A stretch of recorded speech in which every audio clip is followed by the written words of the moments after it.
اچھا، تو crypto market میں آج کل ہو کیا رہا ہے؟ مطلب ایک وقت تھا جب سب کچھ بڑا پریڈکٹیبل تھا، ہے نا؟ جی بالکل، وہ 4 سالہ سائیکل. ہاں، وہی 4 سالہ سائیکل بالکل گھڑی کی طرح چلتا تھا. ہاونگ ہوتی تھی، پھر ایک زبردست تیزی آتی تھی، پھر مارکیٹ گرتی اور بس ہم اگلے سائیکل کا انتظار کرتے تھے. لیکن اب وہ گھڑی جیسے کام نہیں کر رہے. بالکل جیسے ٹوٹ گئی ہے، سب کچھ غلط ہو رہا ہے، اور اس خلا کو پر کرنے کے لیے ایک نئی کہانی سنائی جا رہی ہے. بہت ہی پرکشش کہانی، 2026 کا سپر سائیکل. صحیح. آج ہم اسی کہانی کی گہرائی میں اتریں گے. ہمارے پاس ایک کرپٹو تجزیاتی چینل کا مواد ہے جو اس نظریے کے دونوں مطلب مثبت اور منفی دونوں رخ دکھاتا ہے. اور یہی سب سے اہم ہے. تو سوال یہ ہے کہ کیا یہ سپر سائیکل کی کہانی سچ ہے یا ہمیں کچھ بیچنے کی ایک ہوشیار کوشش کی جا رہی ہے؟ چلیں ذرا اس کی گہرائی میں اترتے ہیں. بالکل، اور یہ سوال بہت اہم ہے کیونکہ سرمایہ کار اسی کہانی کی بنیاد پر بڑے بڑے فیصلے کر رہے ہیں. بات صرف یہ نہیں کہ آگے کیا ہوگا، بلکہ یہ سمجھنا بھی ضروری ہے کہ جو کچھ ماضی میں ہوتا آیا ہے وہ اب کیوں نہیں ہو رہا. ٹھیک کہا آپ نے. کیا واقعی 4 سالہ سائیکل ختم ہو چکا ہے؟ اور اگر ہاں تو اسے کس چیز نے توڑا؟ کیونکہ جب تک ہم یہ نہیں سمجھیں گے تب تک سپر سائیکل کا نظریہ صرف ایک آپ کہہ لیں کہ ہوائی قلعہ ہی لگے گا. ٹھیک کہا. تو وہیں سے شروع کرتے ہیں. پہلے تو یہ یاد دہانی کروا دیں کہ یہ 4 سالہ سائیکل تھا کیا. یہ کوئی بہت پیچیدہ چیز تو نہیں تھی. نہیں بالکل نہیں. یہ ایک سادہ سا خیال تھا جو بٹ کوائن کی ہاونگ سے جڑا ہوا تھا. یعنی جب نئے بٹ کوائن بننے کی رفتار آدھی ہو جاتی ہے. بالکل. اور تاریخ یہ تھی کہ ہاونگ کے بعد مارکیٹ میں ایک بڑی تیزی آتی تھی، قیمت ایک نئی بلند ترین سطح پر پہنچتی تھی اور پھر دھڑام سے گر جاتی تھی. اور یہ پیٹرن بار بار دہرایا گیا ہے نا، 2013، 2017، 2021. جی، تو سب نے اسے ایک قانون مان لیا تھا. لیکن 2024-25 میں 2 ایسی چیزیں ہوئیں جنہوں نے اس قانون کو توڑ دیا. اچھا، وہ کیا تھی؟ پہلی چیز تو یہ ہوئی کہ مارچ 2024 میں بٹ کوائن نے اپنی پچھلی بلند ترین قیمت کو ہاونگ سے پہلے ہی توڑ دیا. اوہ، یہ تو نئی بات ہے. جی، یہ تاریخ میں پہلی بار ہوا تھا. ہمیشہ یہ ریکارڈ ہاونگ کے کئی مہینوں بعد ٹوٹتا تھا. تو یہ پہلا اشارہ تھا کہ اس بار کچھ مختلف ہے. یعنی ریس شروع ہونے سے پہلے ہی مرکزی کھلاڑی نے دوڑنا شروع کر دیا تھا. اور دوسری چیز کیا تھی؟ دوسری اور شاید سب سے بڑی چیز وہ 2025 کی چوتھی سہمائی میں ہوئی. سب کو ایک دھماکہ خیز تیزی کی توقع تھی جسے بلو آف ٹاپ کہتے ہیں. ہاں مجھے یاد ہے. پیشن گوئیاں تھیں کہ قیمتیں آسمان سے باتیں کریں گی، ہر طرف جشن کا سما ہوگا. لیکن ایسا کچھ نہیں ہوا. قیمت $126,000 تک گئی تو صحیح، لیکن یہ ایک بہت سست اور تھکا دینے والی چڑھائی تھی. وہ آتش بازی نہیں ہوئی جس کا سب کو انتظار تھا. مطلب ایک پھس پھسا پٹاخہ نکلا. بالکل. تو سوال یہ ہے کہ اس سائیکل کو توڑا کس نے؟ آخر ایسا کیا بدل گیا کہ دہائی پرانا پیٹرن اچانک کام کرنا چھوڑ گیا؟ دلچسپ بات یہ ہے کہ اس کا جواب کوئی معمہ نہیں، وہ ہماری آنکھوں کے سامنے ہے. مارکیٹ میں کھیلنے والے کھلاڑی بدل گئے ہیں. کھلاڑی بدل گئے؟ جی، ماخذ میں ایک بہترین موازنہ کیا گیا ہے. 2021 کا سال یاد کریں؟ ہاں، جب میم کوئنز کا دور تھا. بالکل. جب حکومت سے ملنے والے سٹیمولس چیک سے عام لوگ ڈاج کوائن پر جوا کھیل رہے تھے. وہ ایک ریٹیل یعنی عام لوگوں کی چلائی ہوئی مارکیٹ تھی. صحیح. اب اس کا موازنہ 2025 سے کریں، جہاں بلیک راک، جو دنیا کی سب سے بڑی اثاثہ جات کی انتظامی کمپنی ہے، وہ سہمائی رپورٹس میں بتا رہی ہے کہ اس نے اپنے کلائنٹس کے لیے کتنے ارب ڈالر کے بٹ کوائن خریدے ہیں. یہ تو زمین آسمان کا فرق ہے. ایک طرف میمز اور ٹک ٹاک پر کرپٹو خریدنے والے لوگ، اور دوسری طرف وال سٹریٹ کے سب سے بڑے ادارے جو خربوں ڈالر سنبھالتے ہیں.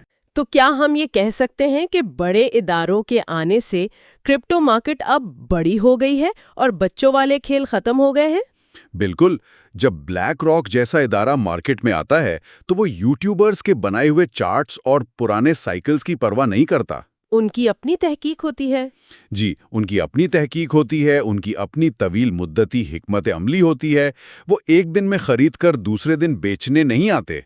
ان کے آنے سے مارکیٹ میں ایک نئی سنجیدگی اور استحکام آیا ہے، جس کی وجہ سے وہ پرانی، جنگلی اور غیر متوقع حرکتیں ختم ہو گئی ہیں. اور یہی وہ بنیاد ہے جس پر سپر سائیکل کا پورا نظریہ کھڑا کیا جا رہا ہے. بالکل یہی.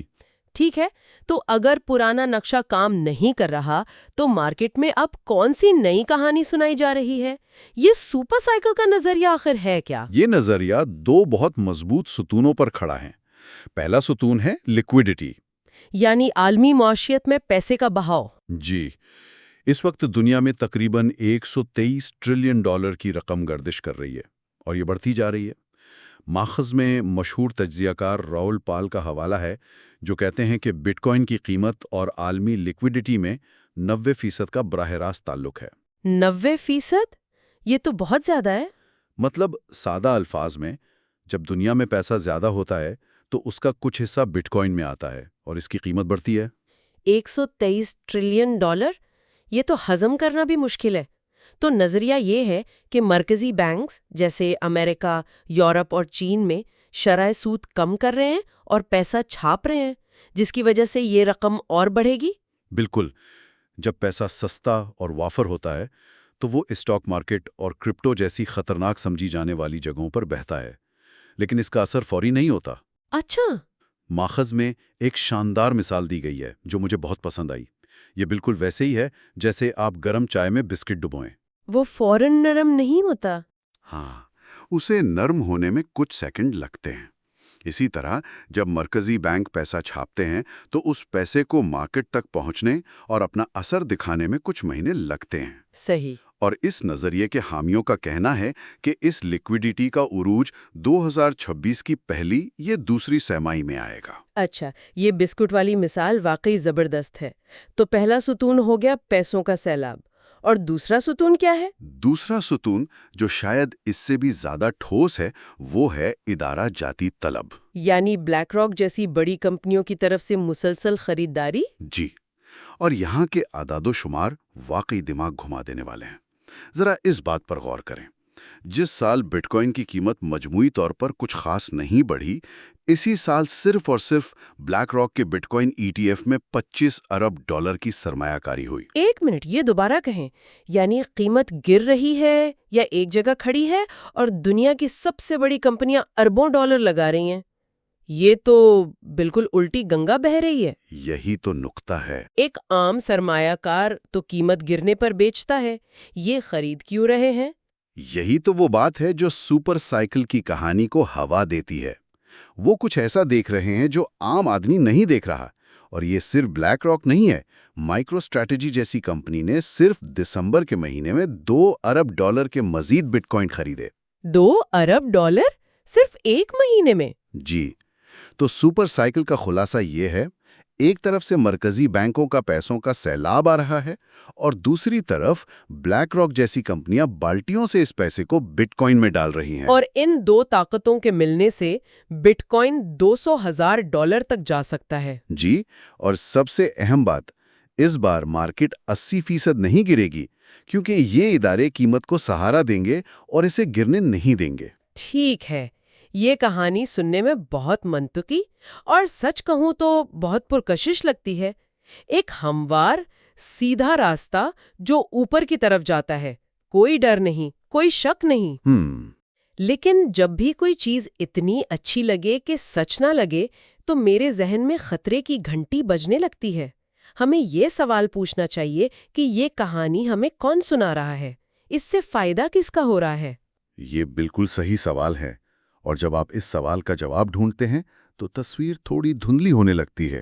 آپ دیکھیں کہ اس سپر سائیکل نظریے کے سب سے بڑے حامی کون ہیں؟ کون ہے؟ بٹ وائز اور گرے اسکیل جیسے ادارے۔ ٹھہریں ذرا، بٹ وائز، گرے اسکیل، یہ وہی کمپنیاں نہیں جو خود کرپٹو فنڈز اور ETFs بیچتی ہیں؟ بالکل وہی۔ یعنی ان کی تو روزی روٹی ہی اسی بات پر ہے کہ لوگ کرپٹو خریدیں اور اپنے پاس رکھیں۔ کیا یہ تجزیہ ہے یا پھر ایک بہت ہی ہوشیار اشتہاری مہم؟ آپ نے بالکل نبض پر ہاتھ رکھا ہے، اور یہیں سے ہم اس سکے کے دوسرے رخ پر آتے ہیں۔ اس نظریے کے خلاف سب سے پہلا اور بڑا مسئلہ ہے بار بار بدلتے اہداف۔ ماخذ میں اسے دی گول پوسٹ پرابلم کہا گیا ہے۔ یعنی یہی وہ تجزیہ کار ہیں جنہوں نے پورے اعتماد سے 2025 کی پہلی سہ ماہی میں تیزی کی پیشن گوئی کی تھی، جو غلط ثابت ہوئی۔ پھر کہا دوسری سہ ماہی میں آئے گی، وہ بھی نہیں آئی۔ پھر تیسری اور چوتھی سہ ماہی کا شور مچایا، وہ بھی خالی گئیں۔ مجھے یاد ہے یہ سب، ہر 3 مہینے بعد ایک نئی تاریخ دی جاتی تھی۔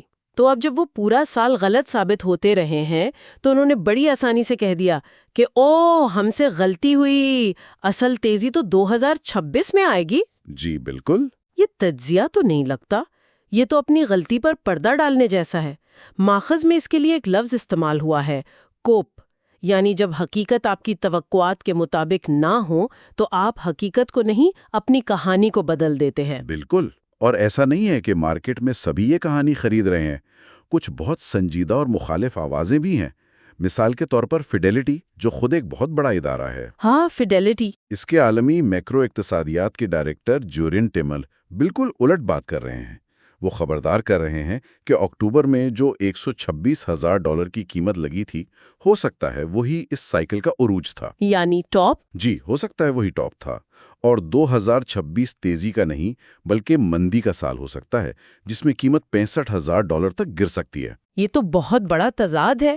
ایک طرف بلیک راک خاموشی سے خرید رہا ہے، بٹ وائز سپر سائیکل کا نعرہ لگا رہا ہے، اور فیڈیلٹی کہہ رہا ہے کہ سردی آ رہی ہے۔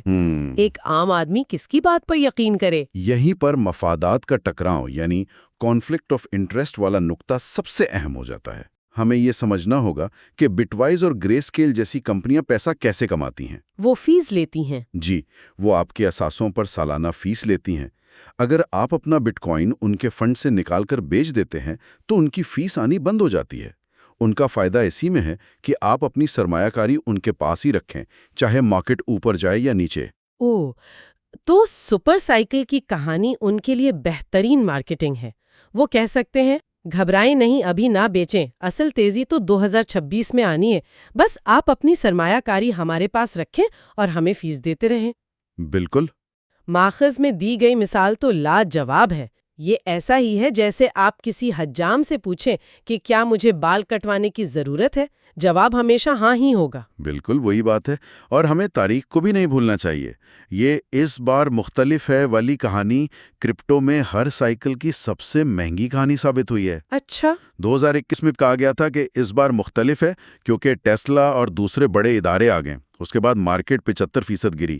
2017 میں کہا گیا تھا کہ اس بار مختلف ہے کیونکہ وال سٹریٹ آ رہی ہے، اس کے بعد مارکیٹ 80% سے زیادہ گر گئی۔ تو تاریخ ہمیں بار بار سکھاتی ہے کہ جب سب لوگ ایک ہی کہانی پر یقین کرنے لگیں تو محتاط ہو جانا چاہیے۔ بالکل۔ ٹھیک ہے، میرا تو سر چکرا گیا ہے۔ ایک طرف بہت ٹھوس دلائل ہیں سپر سائیکل کے حق میں، اور دوسری طرف اتنی ہی مضبوط شکوک و شبہات ہیں۔ تو اس ساری بحث اور شور میں سے ہم کیا نتیجہ نکالیں؟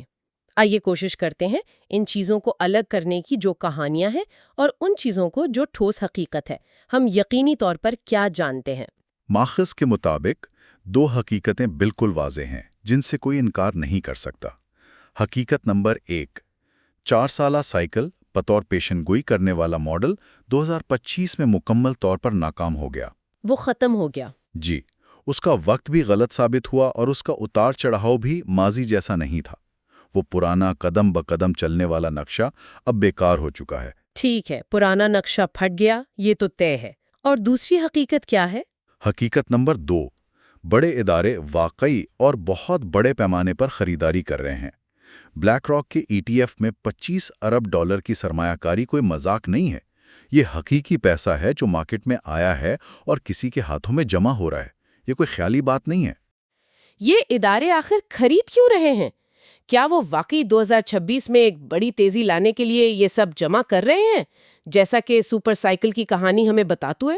یا پھر، اور یہ سوچ تھوڑی پریشان کن ہے، کیا وہ اگلے 5 سے 10 سالوں میں آہستہ آہستہ عام سرمایہ کاروں کو اونچی قیمتوں پر بیچنے کے لیے یہ سب جمع کر رہے ہیں؟ ہمیں یہ یاد رکھنا ہوگا کہ ادارے ایک بالکل مختلف کھیل کھیلتے ہیں۔ ان کا افق مہینوں کا نہیں بلکہ دہائیوں کا ہوتا ہے۔ اگر بٹ کوائن کی قیمت $65,000 پر بھی چلی جائے، جیسا کہ فیڈیلٹی کا ماہر کہہ رہا ہے، تو بلیک راک کو کوئی فرق نہیں پڑے گا، وہ آرام سے انتظار کریں گے۔ لیکن ایک عام سرمایہ کار جس نے $100,000 پر خریدا ہوگا، وہ گھبرا کر یا مجبوری میں $65,000 پر بیچ دے گا۔ بالکل، اور جانتے ہیں اس وقت خریدار کون ہوگا؟ شاید وہی ادارے۔ تو خلاصہ یہ ہوا کہ ہمارے سامنے 2 بالکل متضاد کہانیاں ہیں۔ ایک طرف سپر سائیکل کا سہانا خواب ہے جو عالمی لیکوڈٹی اور ادارہ جاتی خرید پر مبنی ہے۔ یہ ایک بہت پرکشش کہانی ہے جو امید دلاتی ہے۔ اور دوسری طرف شکوک و شبہات کی تلخ حقیقت ہے جو پچھلی ناکام پیشگوئیوں، مفادات کے ٹکراؤ اور تاریخ کے سبق پر مبنی ہے۔ اور ماخذ کا حتمی نتیجہ یہی ہے کہ سچائی کوئی نہیں جانتا۔ کوئی بھی نہیں جانتا، نہ راؤل پال، نہ بٹ وائز کی تجزیہ کار، اور نہ ہی ہم۔ کوئی بھی یقین سے نہیں کہہ سکتا کہ 2026 میں کیا ہوگا۔ بالکل۔ اور آخر میں سوچنے کے لیے ایک نکتہ چھوڑتے ہیں۔ اگر ہم یہ مان لیں کہ بڑے ادارے واقعی ایک بہت طویل مدتی کھیل کھیل رہے ہیں جو پرانے 4 سالہ سائیکلز کی منطق سے بالکل مختلف ہے، تو ایک عام سرمایہ کار کی حکمت عملی کے لیے اس کا کیا مطلب ہے؟ کیا پرانے چارٹس اور اصولوں کی بنیاد پر مارکیٹ کا وقت جانچنے کی کوشش کرنا، یعنی یہ اندازہ لگانا کہ کب خریدنا ہے اور کب بیچنا ہے، اب ایک ناکام کھیل بن چکا ہے؟ واہ! شاید اس نئی مارکیٹ میں کامیابی کا راستہ ایک بالکل مختلف سوچ اور حکمت عملی میں پوشیدہ ہے، جس کا تعلق روزانہ کی قیمتوں سے کم اور طویل مدتی ویژن سے زیادہ ہے۔